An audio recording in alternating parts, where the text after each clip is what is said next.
Okay, so this is a 2015 steering wheel. Everybody asked us how we got it into these or how we did some of the other ones. So I kind of want to show you what we had to do. The only tools we had to use are 2 files and a bench grinder. So with the 2 files, what I do, this starts off as an octagon. You can kind of see it on the back side here. So you've just got to flatten out 2 sides and then take the points off. So what I do is I take them, put it on the steering wheel, mark where my 2 flat sides are going to be. Those are already going to line up, and then that way that lets me know what I need to flatten out. So I'll take the flat file and I'll go to get my flat sides like that and get it where it's fairly close. Then I'll take this round file to knock off the edges, and I just get it to where it's close, where it's almost ready to fit on there but it doesn't. What I do after that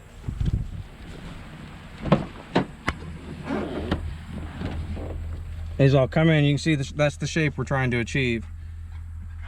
So what I'll do is I'll get it where it's close, where it just is almost fitting on there. As long as it's close enough where I can get that started, I'll screw that down, and then I'll tighten that all the way down, and you'll hear it kind of start to pop, or you'll hear when it starts to hit this plastic and you'll feel it. And so then I know I've kind of got that started. What I'll do after that is I'll unscrew it, pop it back off, and then that's when you're ready to sand this part down. And all I do for that, I'll come over to just a bench grinder. I've got it all the way out to the edge, and I will literally just stick it on there and just spin it till I get where I'm close, and I go test fit it. Then I'll come back, do it more, test fit it until that's small enough where it can fit inside of that clock spring. So on this one, you can see where the airbag normally plugs in and the cruise control would plug into this clock spring. We broke that off. The reason being is that's going to line up right almost in there.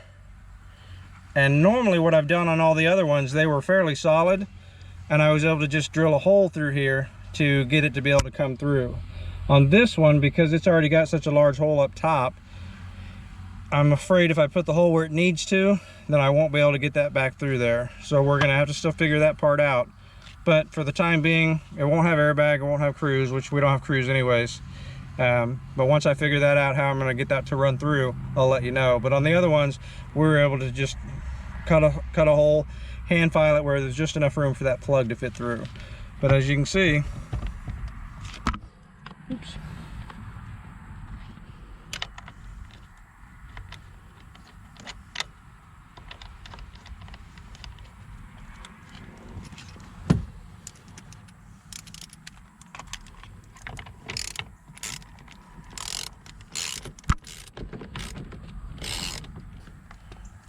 So that's the one thing I just remembered that I did not point out.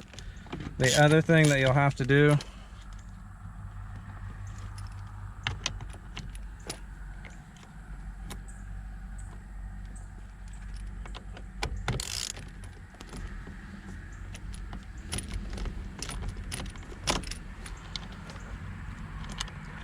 so you can see that screws all the way down nice and tight.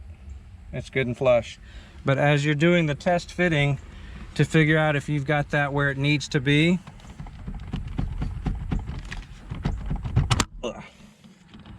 what you have to do is this little spring is going to be in your way, this little catch right there. So what I do is just take a little baby screwdriver,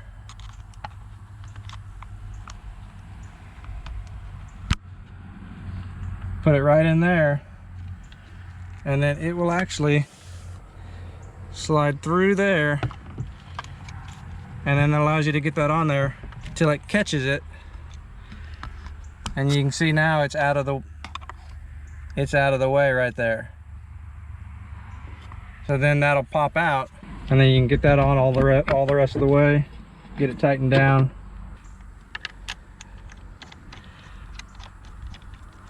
And then we've also got the trim piece for back here. I don't know quite how we're going to hook that up yet, but I just thought I'd do a video for all of those people out there that are asking how we get these steering wheels on here. I'm not saying this is the right way, But this is how we do it, or how we did it. So again, that screws down. It's nice and tight. We'll figure out how to hook up all the controls. Airbag on these is nice because it just pops in. And then there you go.